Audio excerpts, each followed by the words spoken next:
அஸ்ஸலாமு அலைக்கும் வரஹ்மத்துல்லாஹி வபரக்காத்துஹு. இஸ்லாத்தில் சிறந்த செயல்பாடுகள். அல்லாஹுடைய தூதர் ஸல்லல்லாஹு அலைஹி வஸல்லம் அவர்களே, இஸ்லாத்தில் சிறந்தது எது என்று நபித்தோழர்கள் கேட்டதற்கு, எவருடைய நாவிலிருந்தும் கரத்திலிருந்தும் பிற முஸ்லிம்கள் பாதுகாப்பு பெற்றிருக்கிறாரோ அவரின் செயலே சிறந்தது என்று அல்லாஹுடைய தூதர் ஸல்லல்லாஹு அலைஹி வஸல்லம் அவர்கள் கூறிய இந்த செய்தி அபூ மூஸல் அஷ்அரி ரலியல்லாஹு அன்ஹு அவர்கள் மூலமாக அறிவிக்கப்பட்டு ஸஹீஹுல் புகாரியிலே 1 என்ற எண்ணிலே பதிவு செய்யப்பட்டிருக்கிறது. ஒருவர் அல்லாஹுடைய தூதர் ஸல்லல்லாஹு அலைஹி வஸல்லம் அவர்களிடம் இஸ்லாத்தில் சிறந்தது எது என்று கேட்டதற்கு, பசித்தோருக்கு நீ உணவளிப்பதும் நீர் அறிந்தவருக்கும் அறியாதவருக்கும் முஹம்மன் கூறுவதுமாகும் என்றார்கள். இந்த செய்தி அப்துல்லாஹ் இப்னு அம்ர் ரலியல்லாஹு அன்ஹு அவர்கள் மூலமாக அறிவிக்கப்பட்டு ஸஹீஹுல் புகாரியிலே 1 என்ற எண்ணிலே பதிவு செய்யப்பட்டிருக்கிறது. இஸ்லாமிய மார்க்கம் தன்னுடைய சமுதாயத்தை பின்பற்றுகின்றவர்களுக்கு அழகியதொரு நெறிமுறைகளை வகுத்து கொடுத்திருக்கின்றன. என்னுடைய உயிர் எவன் கைவசம் உள்ளதோ அவன் மீது ஆணையாக உங்களில் ஒருவருக்கு அவரின் தந்தையையும் அவரின் மக்களையும் விட அல்லாஹுடைய தூதராகிய நான் மிக்க அன்பானவராகவும் வரை அவர் விசுவாசம் என்னும் நம்பிக்கை உள்ளவராக ஆக மாட்டார்.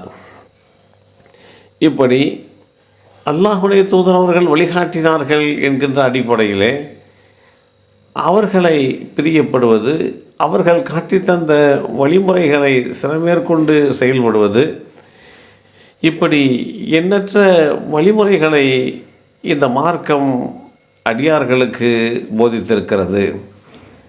எவரிடம் 3 தன்மைகள் அமைந்து விட்டனவோ அவர் விசுவாசம் என்னும் நம்பிக்கையின் சுவையை உணர்ந்தவராவார்.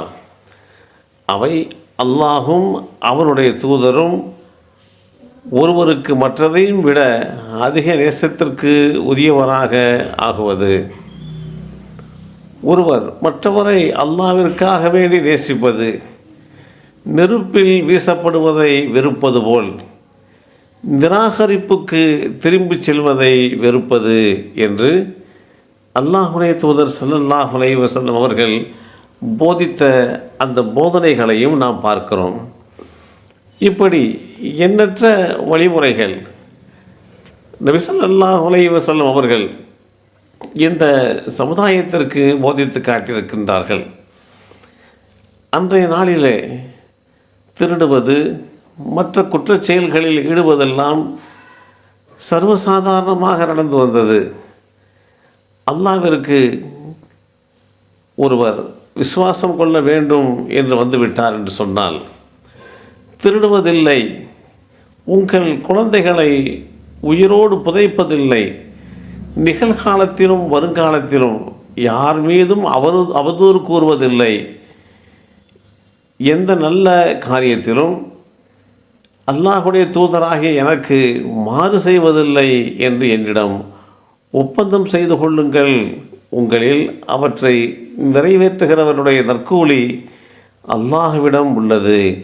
மேற்கூறப்பட்ட குற்றங்களில் எதையாவது ஒருவர் செய்து அதற்காக இவ்வுலகில் தண்டிக்கப்பட்டால் அது அவருக்கு பரிகாரமாம் என்றும் இஸ்லாம் தெளிவுபடுத்தி காட்டுகிறது.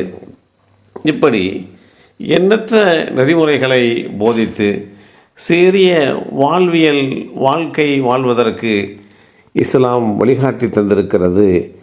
எல்லாம் வல்ல அல்லாஹு தஆலா நம்மையும் நம் சந்ததிகளையும் இஸ்லாமிய வழிகாட்டி நெறிமுறைகளை பின்பற்றக்கூடிய நல்லோர்களாக ஆக்கி வைப்பாராக.